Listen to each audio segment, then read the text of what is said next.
Hello guys, আসসালামু আলাইকুম। সবাই কেমন আছেন?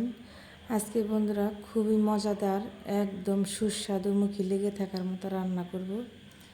আশা করি আপনাদের ভালো লাগবে।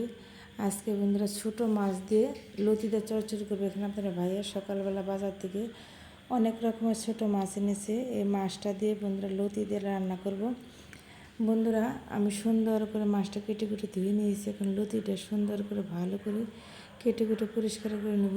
লতিটা কাটা অনেক কষ্ট, এর জন্য অনেকে লতি আনে না, যে লতি কাটা কষ্ট। আসলে কষ্ট হলেও তারপরে খেতে খুবই মজা। আমরা তো মাছে ভাতে বাঙালি, মাছ না হলে আমাদের চলেই না। কিন্তু তার মাঝে যদি হয় ছোটো মাছ আর লতি, তাহলে তো কোনো কথাই নেই। ছোটো মাছ আর লতি হলে বন্ধুরা সবাই তৃপ্তি করে ভাত খায়। আর ছোটো বড়ো সবারই খুবই পছন্দ ছোটো মাছ লতি। বড় মাছ মাংস আপনার অনেকেই পছন্দ করে না। লতি হলে বন্ধুরা সবাই একদম চেটেপুটে ভাত খায়। আমার বাসার সবাই তো লতি পছন্দ, কিন্তু লতিটা একটু কাটা কষ্ট। সবাই মানে যারা রান্না করে মেয়ে মানুষ, এটা লতি আর ছোটো মাছটা কাটতে চায় না। একটু কষ্ট করে হলেও কেটে নিলে এটা খেতে খুবই মজা, খুবই টেস্ট।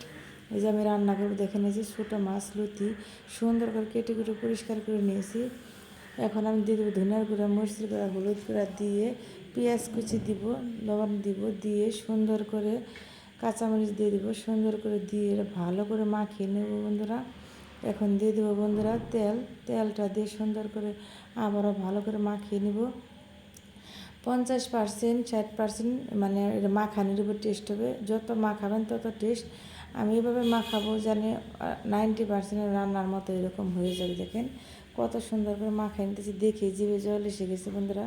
রান্নার আগেই এত মানে গ্রান হইতেছে, একটা সুগারান বেরোচ্ছে। আবার আমি তেল দিয়ে উপরে ঢাকনা দিয়ে ঢেকে দেবো বন্ধুরা। লতিটা রান্না করে 2 ধাপে তেল দিলে সেই রান্নাটা বেশি টেস্টটা সুন্দর করে নেড়ে চেড়ে ঢাকনাতে ঢেকে দিব। এটা যেন লতির গায়ে মশলাটা ঢুকে, মাছটা যেন সুন্দর করে আমি ভাজা ভাজা করে রান্না করবো বন্ধুরা। এদিকে বন্ধুরা রান্না করতেছি, দেখেছি কত সুন্দর বৃষ্টি পড়তেছে। বৃষ্টি দেখলে কার না ভালো লাগে। দেখেন কত সুন্দর মনোরম পরিবেশ। দেখে বৃষ্টি দেখে যেন প্রাণটা মনটা যেন ভরে গেল, শরীরটা একদম শীতল হয়ে ঠান্ডা হয়ে গেলো। এদিকে আমি রান্না বসিয়ে দিয়েছি, আমার রান্নাটা প্রায় শেষের দিকে হয়ে গেছে বন্ধুরা। লতিটা আমি ঝোল রাখবো না, একদম চড়চড়া চড়চড়া টাইপের হবে। মানে লতিটা চড়চড়া টাইপের হলে বন্ধুরা ভাত দেয়, গরম ভাতের সাথে খেতে কী যে ভালো লাগে বন্ধুরা। তোমরা যারা খাওনি তারা একবার খেয়ে দেখবে, আশা করি অনেক ভালো লাগবে। এভাবে আমি যেভাবে রান্না করলাম এভাবে ঠিকইভাবে রান্না করি বন্ধুরা। আমার লতি রান্নাটা হয়ে গেছে, এখন আমি বেড়ে নিব বা সার্ভ করে নিব। সুন্দর করে আমি প্লেটে বেড়ে নিব। দেখো বন্ধুরা কত সুন্দর রান্না হয়েছে, খেতেও খুবই মজা। এরকম রান্না হলে বন্ধুরা আর কিছু লাগে না। আমার রেসিপিটা তোমাদের কাছে যদি বন্ধুরা ভালো লাগে, লাইক কমেন্ট করে সাবস্ক্রাইব করে বন্ধুরা আমার পাশে থাকবে। তোমাদের জন্য শুভকামনা ও দোয়া রইল। সবাই ভালো থাকবে বন্ধুরা। আল্লাহ হাফেজ।